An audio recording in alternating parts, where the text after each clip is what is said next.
So, does the New Testament have anything to say to support the book of Enoch and the Genesis 6 conspiracy? There are two apostles who have verses that parallel some things that we see in Enoch. The first one is in Jude 1, verse 6. And the angels which kept not their first estate, but left their own habitation, he hath reserved in everlasting chains under darkness unto the judgment of the great day. Even as Sodom and Gomorrah and the cities about them in like manner, giving themselves over to fornication and going after strange flesh, are set forth for an example, suffering the vengeance of eternal fire. So if you go to the book of Enoch, there were verses that describe what they were going to do with these fallen angels, in particular Azazel. Enoch says, bind Azazel hand and foot and cast him into darkness, and on the day of the great judgment he shall be cast into the fire. Now when you compare that with what we just read in Jude 1 and 6, verse 6, it's saying a very similar thing. It's saying that the angels which didn't keep their first estate were reserved in everlasting chains. Azazel was bound hand and foot. What do you think he was bound with? He was likely bound with chains. And he was cast into the darkness. Both Jude and Enoch say that the angels are cast into the darkness, and both of them talk about being stuck in there until the great judgment that comes at the end of time. So it's clear that Jude is referring to these angels that we just learned about in the book of Enoch. Now, Jude also makes the comparison of these angels to those who are in Sodom and Gomorrah. In verse 7 he says, even as Sodom and Gomorrah and the cities around them in like manner, giving themselves over to fornication and going after strange flesh. So in verse 6, when he talks about the angels who left their first estate and left their own habitation, he goes on to make a direct comparison, saying the angels are exactly like those in Sodom and Gomorrah, in that they did several specific things. They give themselves over to fornication and they went after strange flesh. 2 Peter 2:4 does a similar thing. For if God spared not the angels that sinned, but cast them down to hell, and that word is Tartarus, we've already reviewed that word, and delivered them into chains of darkness to be reserved until judgment, and spared not the old world, but saved Noah the eighth person, a preacher of righteousness, bringing in the flood upon the world of the ungodly. In the same manner here, Peter talks about God not sparing the angels that sinned. Well, he doesn't say specifically what the sin was, but we can assume, based on what we've learned, that it was likely the Genesis 6 contamination, sleeping with the women. And then it goes on to say that he pronounced judgment on them and he cast them down to Tartarus, which is exactly what Enoch teaches, and that he delivered them into chains of darkness to be reserved unto judgment. That's exactly what Enoch says. Now in 2 Peter, he goes on to make a comparison between these angels and the days of Noah. So he's drawn a direct correlation between the angels that sinned and the old world. Verse 5, and spared not the old world. That word old always refers to pre-flood scenario, but he saved Noah the eighth person, a preacher of righteousness. So once again, both Peter and Jude discuss these angels who left their habitation, and they insinuate that they were going after strange flesh, and they both discuss that the angels are being punished for their crimes and put into chains of darkness until the end.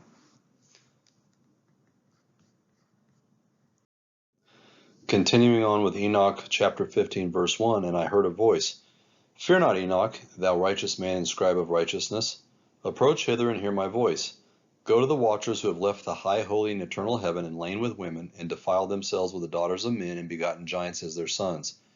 I have given men wives, so that they might impregnate them and beget children. But you were spiritual, living the eternal life, and immortal for all generations of the world. And therefore I have not appointed wives for you, for as the spiritual ones of the heaven, in heaven is their dwelling. And now the giants who are produced from the spirits and flesh shall be called evil spirits upon the earth, and upon the earth shall be their dwelling. Evil spirits have proceeded from their bodies, because they are born from men and from the holy watchers. They shall be evil spirits on earth, and evil spirits shall they be called. And the spirits of the giants, the nephilim, shall afflict, oppress, destroy, attack, do battle, and work destruction on the earth, and cause trouble. They take no food, but nevertheless hunger and thirst, and cause offense. And these spirits shall rise up against the children of men, and against the women, because they proceeded from them. So this is really the first time that we see a very reasonable explanation of how demonic spirits originated in the first place. They didn't just come up out of thin air. They had a source. And the source was that these holy watchers who were spiritual mated with flesh. And that was not meant to go together. And so, as we discussed previously, a demonic spirit was placed inside of this vessel. And when these giants were killed in the flood, they released their evil spirits upon the earth, and now they're destined to roam the earth without bodies, and their job is to afflict, oppress, and destroy and work destruction on the earth. And also, it says that these spirits shall rise up against the children of men and women, because they have proceeded from them. So we finally understand the explanation of the origin of demonic spirits. And this also brings to mind Ephesians 6:12, when Paul says that we don't wrestle against flesh and blood, but against principalities, powers, and rulers of the darkness of this age, and against spiritual hosts of wickedness in the heavenly places. Some of these powers and principalities and spiritual hosts of heavenly places are these fallen, angel, hybrid, basically disembodied spirits from the Nephilim giants. So, when you fast forward several thousand years to the Gospels, such as Mark, we see scenarios where people who are demonized, who have unclean spirits inside of them, react very violently when Jesus comes within their vicinity, because they just instinctively recognize him to be the Son of God. And so in Mark 1:23 we read, "Now there was a man in their synagogue with an unclean spirit, and he cried out, saying, 'Let us alone. What have we to do with you, Jesus of Nazareth? Did you come to destroy us? I know who you are, the Holy One of God.'" And so, you begin to realize that this is one of these disembodied spirits that have been on the planet who, ever since the flood. And their job is to do just what it had just mentioned in the previous slide. Their job is to afflict mankind, to cling to sin, to demonize and oppress mankind as much as they can. And in this situation, these unclean spirits recognize Jesus as the Son of God. Now in the book of Enoch, the spirit of the giants shall be like clouds, which shall oppress, corrupt, fall, contend, and bruise upon the earth. It reminds me of the spiritual fog that you see over some nations. You have entire nations, for example, some communistic nations, where there is no spirituality at all, except, of course, in the underground, where the underground church is growing. But there are many areas, and in my opinion, including the United States, where on some level there's a spiritual fog over the land that's causing a famine for the Word of God. And it says in Enoch that these spirits of the giants shall be like clouds. A cloud is something that covers a large area, almost like a territorial spirit. And it's an oppressive environment. We have those in every major city in the United States, entire regions of a city, inner cities and other areas within these metropolitan areas that are just oppressive, as if there's some kind of spiritual cloud hovering over them. So Azazel is an interesting character. We know that him and Samyaza are the predominant fallen angels that led this excursion. And Enoch 8:1 says, "Azazel taught men to make swords and knives and shields and breastplates, and made them known to the metals of the earth and the art of working them, bracelets, ornaments, and the use of antimony, and the beautifying of the eyelids, and all kinds of costly stones and coloring tinctures." So here we see everything from weapons for war and battle, everything to do with the metals of the earth and money and currency, bracelets and ornaments. So we're seeing, jewelry and things that can be used as a beautification ritual, as well as painting the eyelids and coloring tinctures for the hair. all the things that we see in the glamorous women of today have or originate from back at this time. Enoch 9, thou seest what Azazel has done, who has taught all unrighteousness on earth and revealed the eternal secrets which were preserved in heaven. So Azazel is being prescribed blame for this. And in Enoch 10, it says, bind Azazel hand and foot and cast him into the darkness, and make an opening in the desert, which is Dudael, and cast him in there, and place upon him rough and jagged rocks, and that's an important detail, and cover him with darkness, and let him abide there forever, and cover his face so that he may not see light. And on the day of the great judgment he shall be cast into the fire. And the whole earth has been corrupted through the works that were taught by Azazel. To him ascribe the bastards and the reprobates all sin. So it looks like Azazel, although we know for a fact that there were 200 watchers involved, we know that Semyaza was the one who, when they arrived on Mount Hermon, had them all make an oath and bind themselves by mutual imprecations. For whatever reason, Azazel seems to be the fall guy, the angel. He's the one that all of this is being ascribed to. So it may have been his idea for all we know. And it's difficult to know how he relates to Satan. He's clearly, Azazel is not Satan, because Satan is not currently locked up with jagged rocks covering him in darkness, where he's going to abide there forever and cannot see the light, waiting for judgment to be cast into the fire. That's not where Satan is now. That's going to happen to him in the future when he's judged and he's thrown into the lake of fire. But so this has to be one of the premier angels underneath Satan. But it's interesting that it says here, to him we will ascribe all of the sin of the bastards and the reprobates. So how does this translate into the Bible?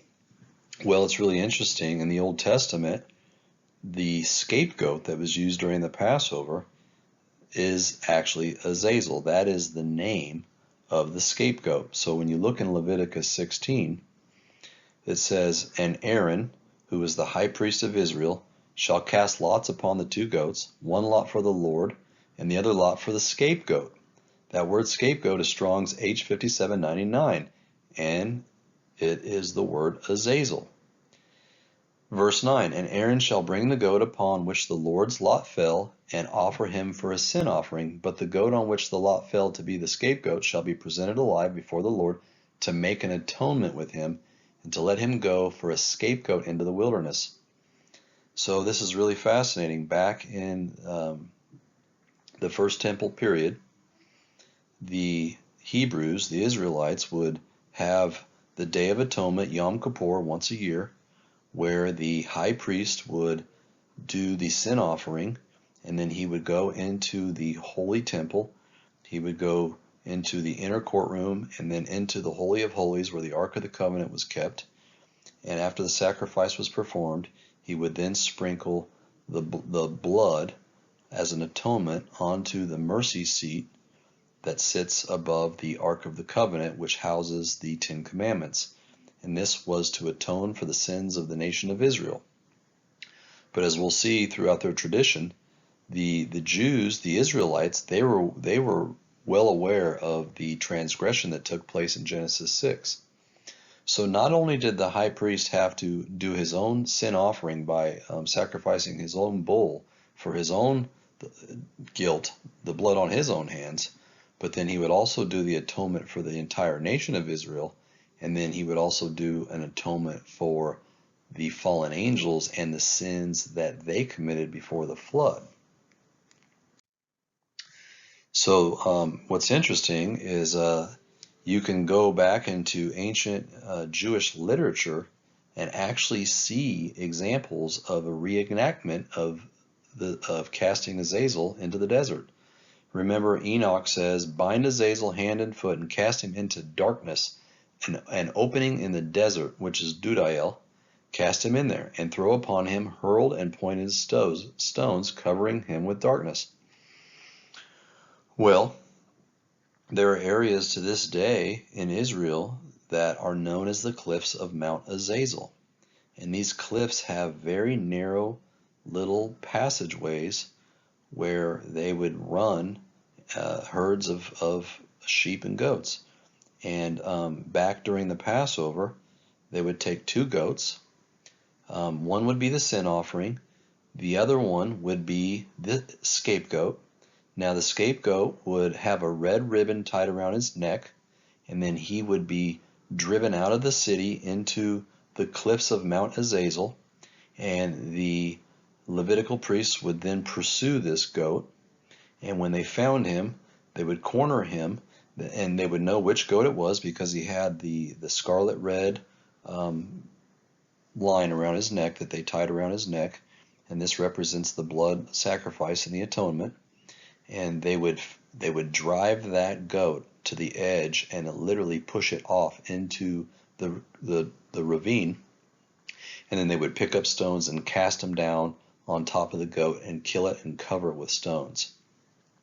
So clearly, if this is something that the Hebrew people were doing for centuries every year, they got this obviously from somewhere, and the only place that we find this being documented is in the book of Enoch.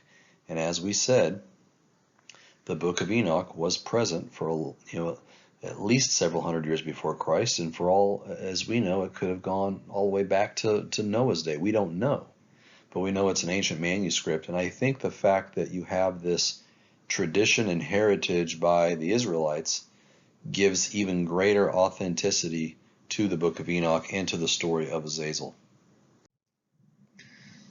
So it's interesting that we see a lot of goat lore begin, and I really believe that it probably goes back to Azazel. We know that Azazel is the name of the scapegoat, so there's the connection to the goat. Now you see a lot of goat lore begin several centuries after this. Also in Leviticus 17 and Isaiah 13, we see some strange verses that refer to satyrs. And a satyr is a demon-possessed he-goat. For example, Isaiah 13:21 says, "But the wild beasts of the desert shall lie there, and their houses shall be full of doleful creatures, and owls shall dwell there, and satyrs shall dance there." So if you go back in time, back into the Greek era, there was a god, a Greek god, who was a hybrid. So that tells you already that he was a nephilim, and although the Greeks worshipped him after the flood, his mythos goes back as far as can be remembered. So he was likely an entity that existed before the flood, when the Nephilim and the fallen angels and mankind were mixing all the different species. At some point they must have mixed a man with a goat, and they created this hybrid known as Pan. And Pan, over time, his stature becomes more and more known. He ends up, this mythology survives the flood and is deified afterwards, and he becomes the god of nature, and he's associated with sex and lust. And I think that's interesting that this hybrid goat man is actually the god of sex and lust. I mean, we're talking about a situation where through unnatural sex and fornication brought about these hybrids, so it makes sense that he would be the god of that. And you can find statues that are pretty grotesque. Here's a statue found in 79 AD, an ancient Roman town at the base of Mount Vesuvius, known as the Herculaneum. And that's an interesting name for a city, because we know that it was named after Hercules. And if you remember, Hercules was a demigod, right? Zeus came down, slept with Hera, and created a demigod, a half human, half god, or what they refer to as demigods or heroes, right?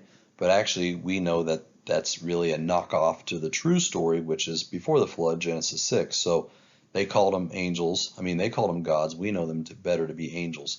So interestingly, that they found in this city of Herculaneum this statue, and it shows the half goat, half man having sex with a goat.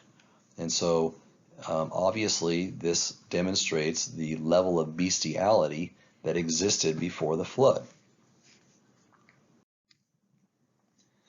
So there's a lot of information about Pan, and I often wonder if this isn't where we get some of the iconography that we know to exist with Satan, with the horns and the pitchfork, because when you go back and you look at many different depictions of Pan, he's usually always he always has the goat horns.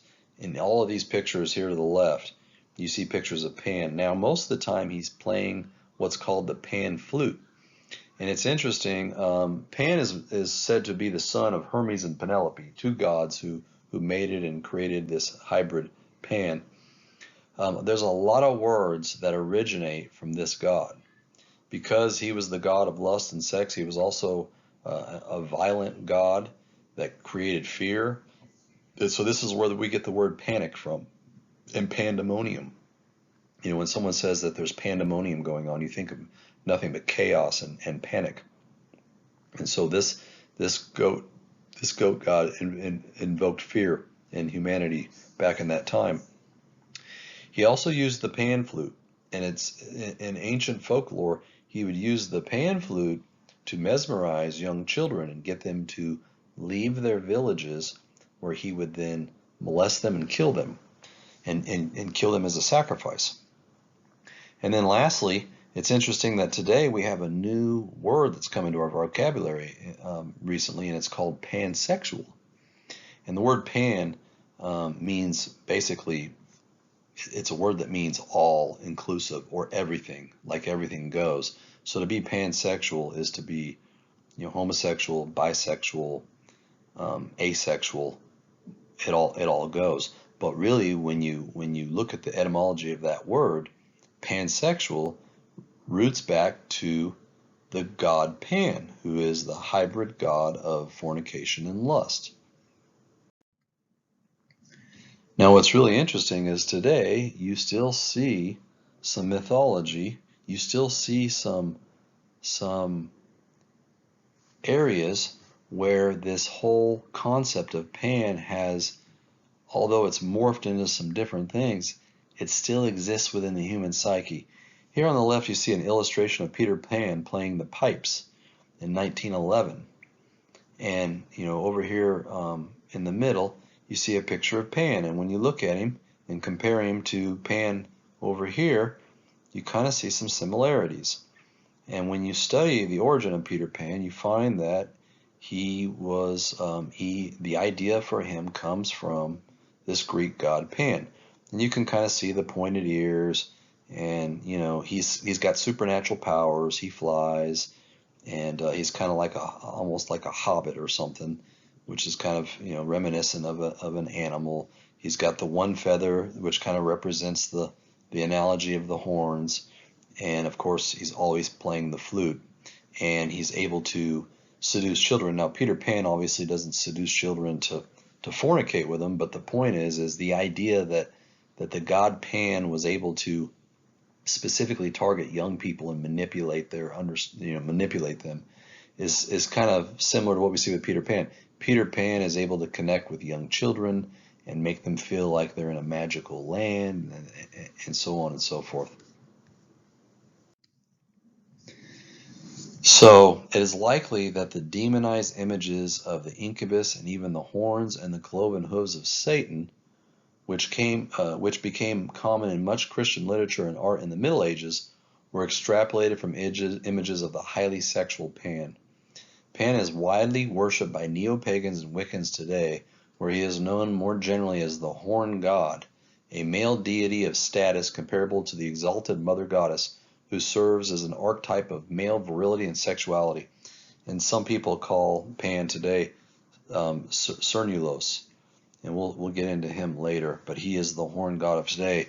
And when you look around, for example, what do you see here? Perfect subliminal picturing here. You have Pan's Labyrinth. It always involves, Pan always involves magic and witchcraft and sorcery. Of course, Pan's Labyrinth is about going into another alternate universe or a parallel realm, right? And that's where these entities come from. They don't come from outer space or in the heavens. They come from a parallel or higher dimension. In this picture, we see the goat You know, he's got features like a man, but he's also got features like a goat with the horns, and he is a hybrid. And we see that Pan's Labyrinth, here is a doorway, and what do you see walking through it? Not an adult, of course, because Pan is always associated with trying to mesmerize and trick children. And of course, he's kind of got these weird looking hands, and he's holding a dagger. And so you can read into it whatever symbolism you want. But, you know, a lot of people say, well, it's just harmless. It's just a science fiction. But no, I'm afraid that it's more science fact than you could realize, and that there is a source of truth going back all the way to Azazel. Azazel is where all of this goat lore really originated, the scapegoat.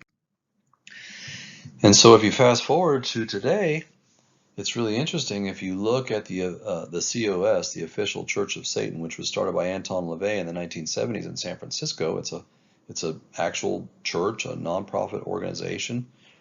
When you look at the symbol or the icon for Satanism today, it's Baphomet.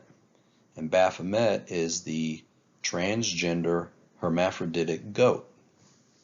So when you look at Baphomet, you see a male goat on a male's body with female breasts. That shows anthropomorphism, where we've blended male and female. Notice that it's a hybrid. It's a hybridization between human beings and between goats, and that goes all the way back to the Genesis 6, as we've discussed. You can also see here that it has angel wings, which to me is symbolic of the fact that the angels are the ones who manipulated and manifested all this. You see the caduceus, which is the symbol that we see often in the medical field. Notice it's two serpents. And obviously serpents have a lot of symbolism in the Bible, but they also look like a double alpha helix strand of DNA. And so you could look at it as a manipulation of DNA. And then, of course, it has the infamous motto, as above and so below. And the goat is pointing up to the light moon in the heavens, and he's pointing down to the dark moon in hell. And he's saying that what happens above also happens below. And we're going to get into this significantly at a later time. But I just wanted to point out that this goat lore that dates back a long ways is still manifested today. And I mean, what better place for it to manifest than the Satanic Church, right? I mean, so this is the Satanic Church's symbol. You see a 5-pointed star on his forehead as well, which is a pentagram, which we'll discuss later when we get into the witchcraft and the occult. So, you know, this is basically like a New Age version of Pan, if you will. Baphomet, which is the name of this goat here on the left, is just a New Age version of Pan. And here you can see that this is an old Greek statue of Pan, who's got the clove hooves, and he's, you know, got the horns on his head, and he's a man with a goat head and legs, and he's got the young male who he's got his arm around him, and he's played the flute and lured him out. He's naked, of course, because he's getting ready to take advantage of him sexually, because that's who Pan is. So if you continue on with the goat lore, we see that the pentagram is also called the goat of Mendes, and that's the 5-pointed star, and that's used in many rituals, specifically witchcraft and satanic rituals. And in Matthew 25, Jesus says that when the Son of Man comes in his glory and all of the holy angels with him, then he will sit on the throne of his glory. All the nations will be gathered before him, and he will separate them from one another as a shepherd divides his sheep from the goats. And he will set the sheep on his right hand, but the goats on his left. And so this is really interesting, because we all know that sheep are docile and they're gentle and they just follow the shepherd, whereas goats are a lot more stubborn and bullheaded, and often they go off and do their own thing, and they're more destructive and than sheep are. But you'll often hear of Satanists and occultists, people like Aleister Crowley, who say that they take the left-hand path. And this is a euphemistic expression for saying that they are Satanists, Luciferians, that they have the spirit of Antichrist. They're against the Bible. They're against Jesus. And I think that there's some scriptural evidence for this. Here we see that when Jesus separates the sheep from the goats, the sheep, which are the nations and the people who follow him, will sit on his right hand, and the goats, who are the nations, the stubborn nations, and the stubborn people who reject him, will go to the left-hand path, which we know where that leads. So that's what these occultists mean when they say that they pursue the left-hand path. And you can see how the goat fits into the pentagram quite nicely. His horns are here, his ears are here, and his goatee fits right there.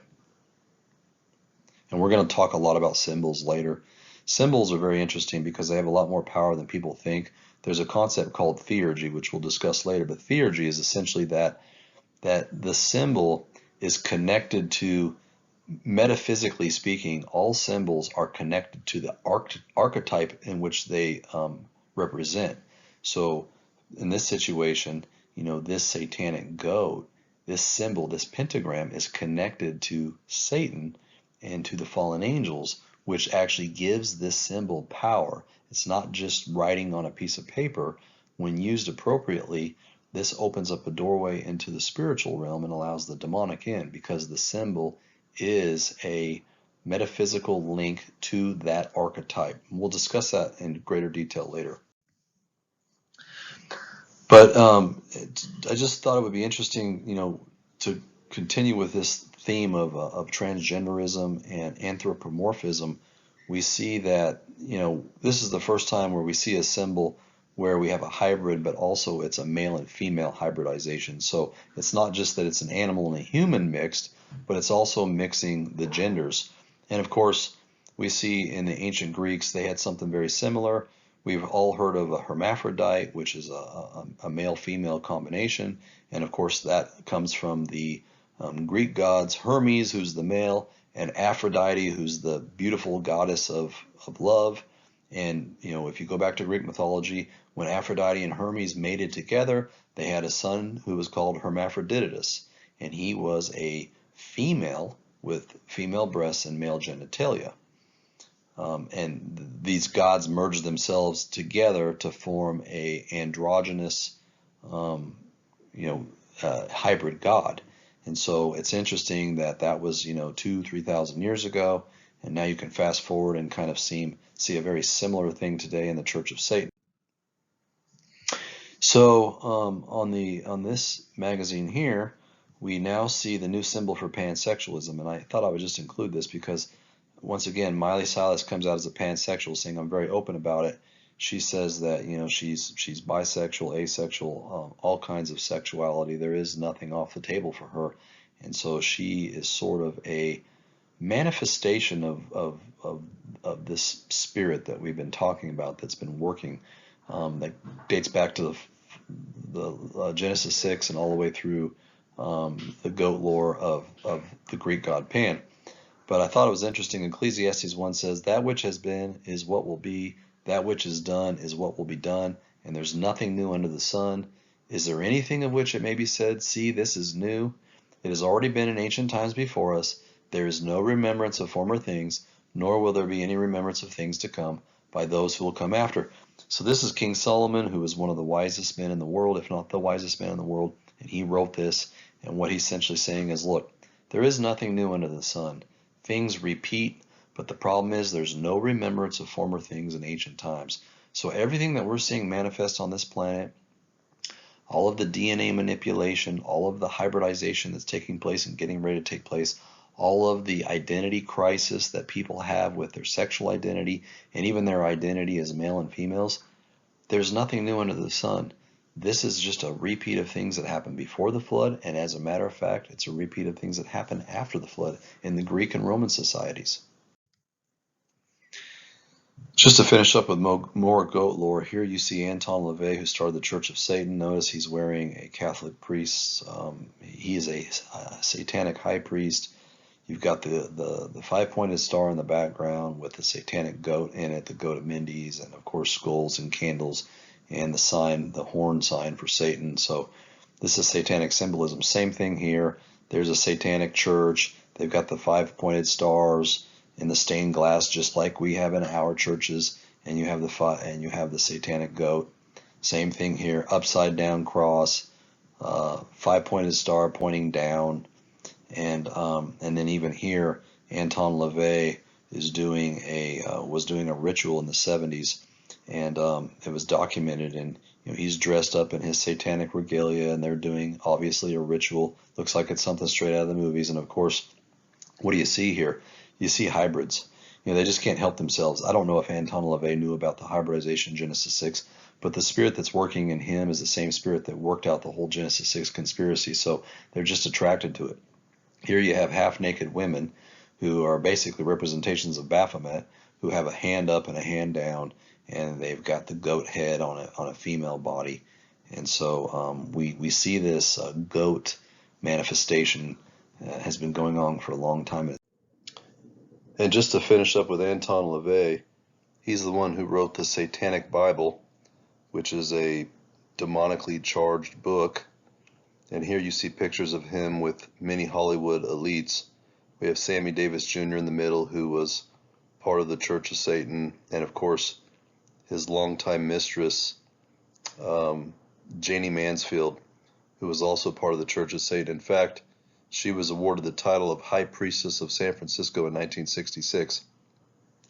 Now, when you see interviews with these people, they make it sound like it's all for fun. They're part of the Church of Satan, and they claim that they don't really believe in the devil, but yet they still go through all the rituals and everything that we just saw. So, they try to pretend like it's all fun and games, but when you're writing your own Satanic Bible, I think that it surpasses fun and games. It still exists today. Hollywood, you see it everywhere. Hollyweird, as I call it, is basically subliminal programming for the Luciferians and the New World Order. They're the ones who are constantly making the symbolism. They're the ones who are always doing the all-seeing eye sign, like Beyonce is doing here in the upper right-hand corner. You can see pictures like this of her in the middle, where when you trace out the position of her elbows and the design of her shirt, it points out a five-pointed star, a pentagram. And then, of course, if you look within the center of it, you can actually see a skull with goat horns on it. So this outfit has been pre-engineered and designed to be a symbolic representation of the goat of Mendes, which represents Baphomet.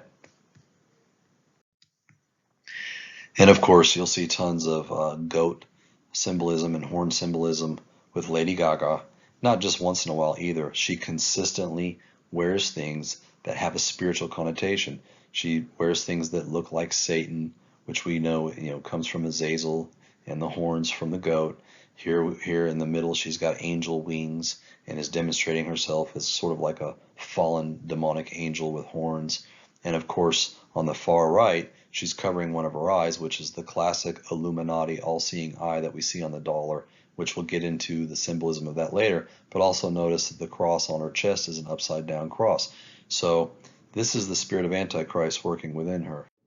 And once again, you see little subtleties. It's usually hidden, but right there in plain sight. Here, Lady Gaga's done some temporary manipulation of her face with these little horns. But when you draw them out, it makes a five-pointed star. So it's all around us. Here is another famous singer by the name of Kesha. And of course, she's standing next to these guys who look like they're walking zombies, of course. They represent the undead, if you will. And you've got the five-pointed star pointing down. So she's basically saying when she comes on stage here that she works for the dark side. And she's showing that through symbolism. And again, in the picture on the left, her surrounded by all these half-naked women, you see the five-pointed star in a circle, which is a classic pentagram with a circle around it. Below that, you see the all-seeing eye, which tells you that she works for the Illuminati. And we're going to discuss the Illuminati in great detail. That's become a catchphrase where people think it's fun and it's coy, and and because it's become a catchphrase, it sort of illegitimizes it, but it's absolutely true. There is a group of people who believe they're illuminated, and that really comes from they're Luciferians, and that dates back to Lucifer, who was the fallen angel who, is the one who was kicked out of heaven for his pride and the sin of pride, and he's obviously the one who manipulated Adam and Eve. But Lucifer, that word means the light bearer, the bringer of light, or one who illuminates someone. And they believe that Lucifer wasn't the evil angel who corrupted mankind, but rather that Yahweh, the God of the Old Testament, was the one who was keeping Adam and Eve in the dark, and it was Lucifer who came and revealed to them the knowledge of good and evil, and he opened up their eyes to the true light and truth. And so they've got a totally different corrupt spin on the Bible. We'll discuss that further at a later time. You'll see it here with even the rappers, Lil Wayne, perfect example. Here he is on the left. He's got the goat horns. He's got the pentagram behind him. Down below on the left, obviously he's demonized. He doesn't, you can see in his eyes that it's demonic. Here in the middle, he's got the right side up, upside down paradigm, which we'll discuss later. That's kind of the as above, so below. That's the same symbolism that we see with Baphomet pointing up and down. And so the upside down cross, and then down below some of his lyrics and the names of his music, right? Sold my soul to the devil, made a profit. And then it doesn't stop there. You've got Kanye over here to the right wearing all black, which black obviously symbolizes death.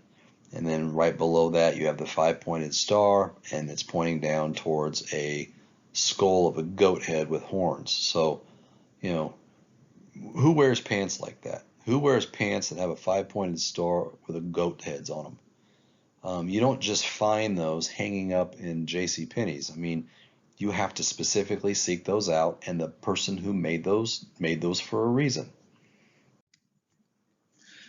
So let's continue on. We went into great detail about the goat lore and some of the things that are happening in music and Hollywood, and we're going to get into that in a lot further detail later on. But I just wanted to hit a few more books. We covered the book of Enoch in great detail. We're going to quickly review the book of Jasher and the book of Jubilee. Now in the book of Jasher, chapter 4, this is what it says. It's very similar to Enoch. It's very similar to the King James Bible. It gives us a little bit more detail.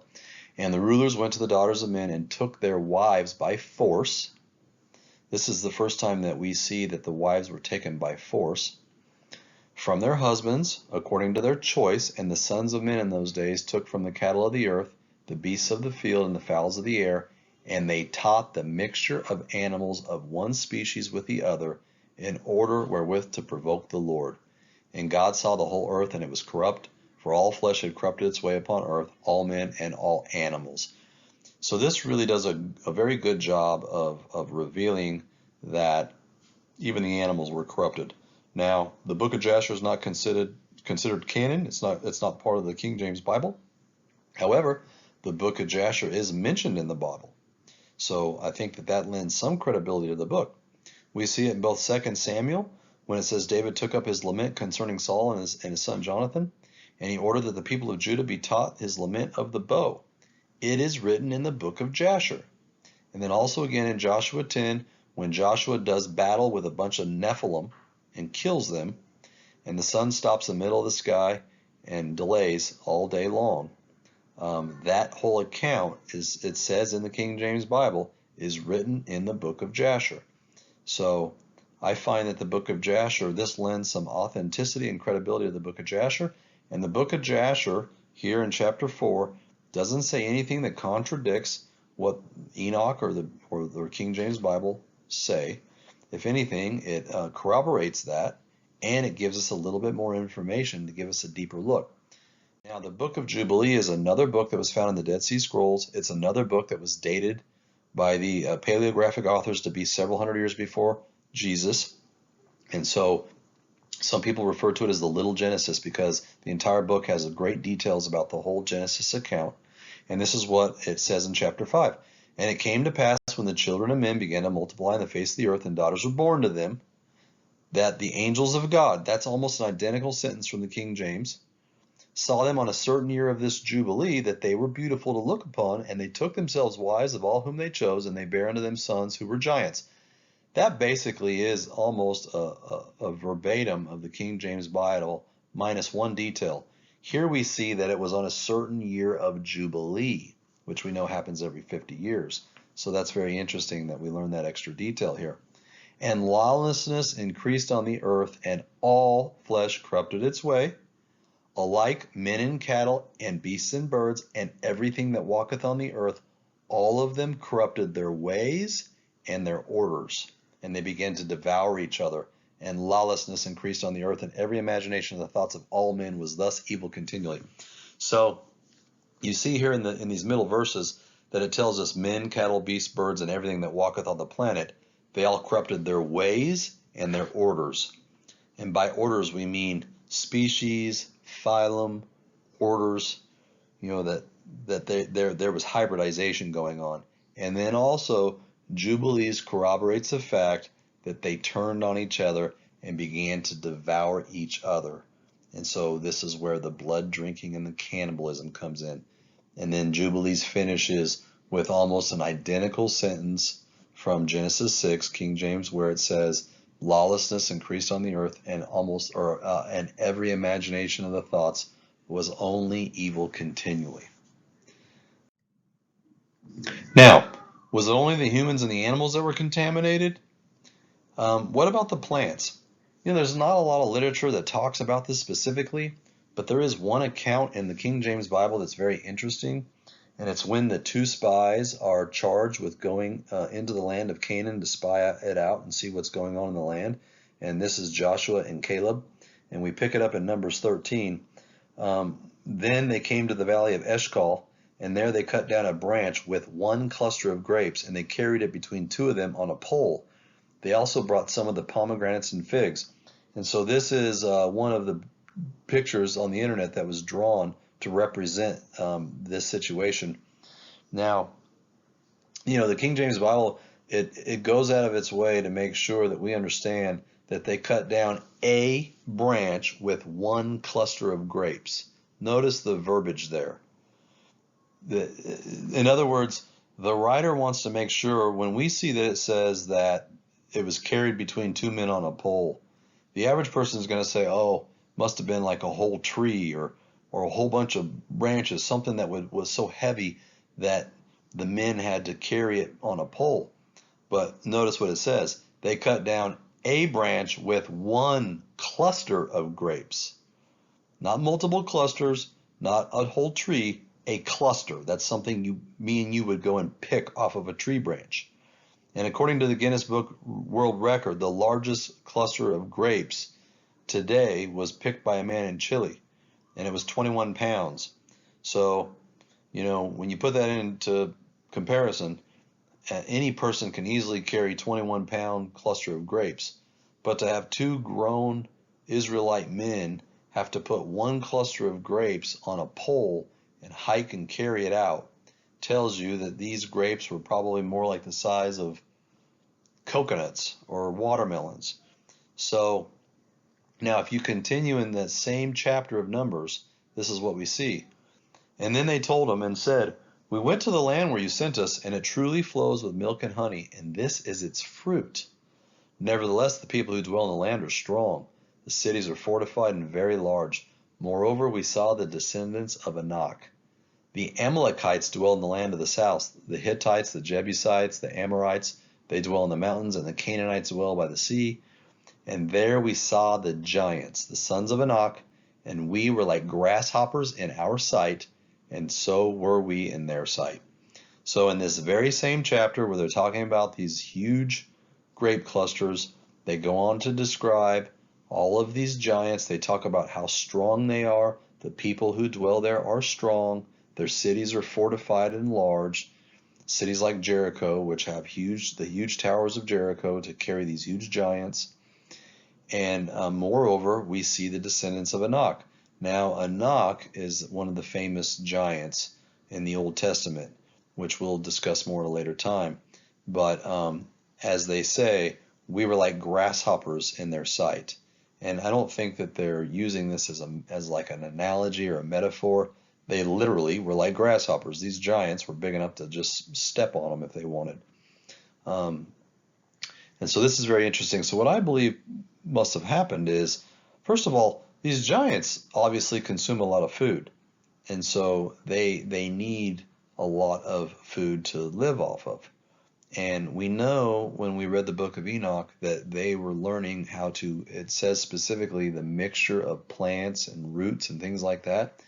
So I think not only were they using the plants and roots for mind-altering drugs and things to affect the pineal gland and have out-of-body experiences and connect with the demonic on the other side, but also they were doing genetically modified food where they would be able to make large crops, which we do today. We figured out a way to genetically modify food and change and affect the DNA of the food. So obviously they had access to some kind of technology where they could make the grapes and things bigger. So real quickly, I want to talk about Josephus. I'm trying to build a case and an argument for the Genesis 6 story and trying to give as many witnesses as I possibly can. Now, so far we have, I think, 4 witnesses. We have the Holy Bible, the King James Version, which describes in Genesis 6 that the sons of God came into the daughters of men, that they were beautiful, and they took them for wives, and they created the Nephilim, giants who were the men of renown, men of myth. So that's obviously the most important and most credible source that we have. Then we spent a lot of time talking about the book of Enoch, that it's found in the Dead Sea Scrolls. It was here several hundred years before Jesus and the apostles. We connected it with the Ethiopian connection and how it was preserved, and it goes into all the great details about Semyaza and Azazel and how they took the giants or took the women and created the giants. It talks about how they created hybrids with different species, and they ate their blood and drank their blood and ate their flesh. So it gives us much more detail, but it's a second very credible witness. Then the third witness was the book of Jasher. We talked about the book of Jasher and how it talks about the mixing of species of one animal with another to provoke the Lord, and that book is also an ancient book that was discussed and referenced twice in the King James Bible. And so that, to me, lends authenticity and credibility to that book.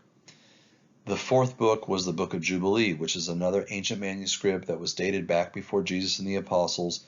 When we study the early church fathers, it's clear that they had access to the book of Jubilees, and it has great accounts about it talks a lot about Genesis, and it also details that they left their species and their orders, and there was a mixing going on, and that they devoured each other's flesh. So that's a fourth witness. Now we have Josephus, Flavius Josephus, who is probably the greatest Jewish historian of all time.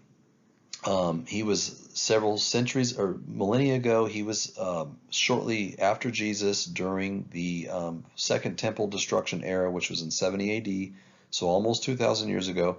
He clearly was familiar with all these stories, which demonstrates that the book of Enoch and Jubilee must have been present, because Josephus is talking about the giants here. So in his work, Antiquity of the Jews, Volume 3, he writes, "Many angels of God accompanied with women and begat sons that proved unjust and despisers of all that was good, on account of the confidence they had in their own strength.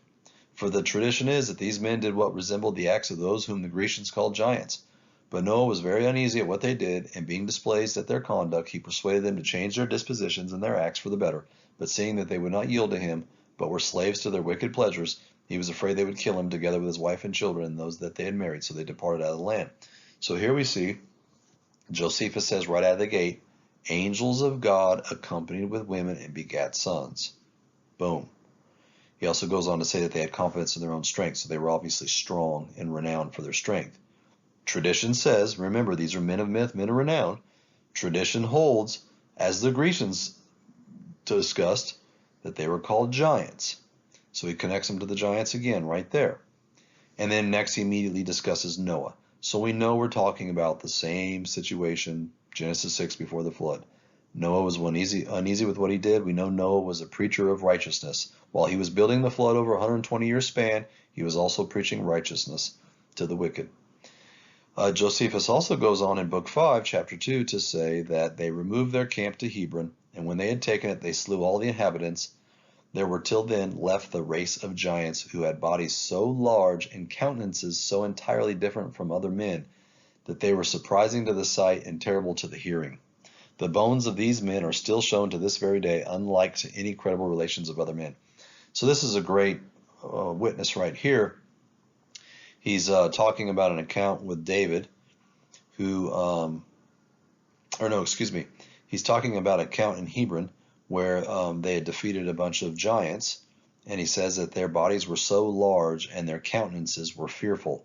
And when you go into the King James Bible and you learn about the different types of Canaanites and you learn about them, you learn that they were very nasty in appearance, and they also made just blood-curdling screams and sounds. And he goes on to say that the bones of these men are still shown to this very day. Here in a little while, we're going to go into the archaeology and look at some of these ancient bones, which is really fascinating. So lastly, in Book 7, Chapter 12, Josephus talks about this battle between David's men and the son of Araph. And it says right here, he was one of the sons of the giants. He had a spear, the handle of which weighed 300 shekels, and a breastplate of chainwork and a sword. So he sounds a lot like one of Goliath's brothers. He also notes that when the king heard that the Philistines were gathered together, he sent an army against them. And one of David's most courageous men behaved himself so as to deserve great commendation, for he slew many of those that bragged that they were the posterity of the giants, and vaunted themselves highly on that account, and thereby was the occasion of victory to the Hebrews. So here in this situation, we know that Goliath was from Gath, and he was a Hittite, and he was a Philistine. So clearly here we're talking about other Philistine giants, or maybe Goliath's brothers, and we see that he had a handle of which weighed 300 shekels, and a breastplate of chain work and a sword. So that's very similar to Goliath. Goliath had 125 pounds worth of armor, and he had a spear that he could thrust through 3 men and carry him around. And he was 9 foot 9 inches tall. And what it makes it clear in this account is that they bragged that they were the posterity of the giants, meaning that they were a remnant of the giant. They were a very small, watered down version of the true giants. The pre-flood giants were huge. The book of Enoch says they were 300 ells, which is basically practically to the clouds. We don't know how big they were, but they were absolutely humongous. The post-flood giants that reemerge in the Canaanites, which we'll discuss later, they were big. We don't know how big, whether they were 20 foot or 30 foot or 40 foot, we don't know. But they weren't as big as the pre-flood giants.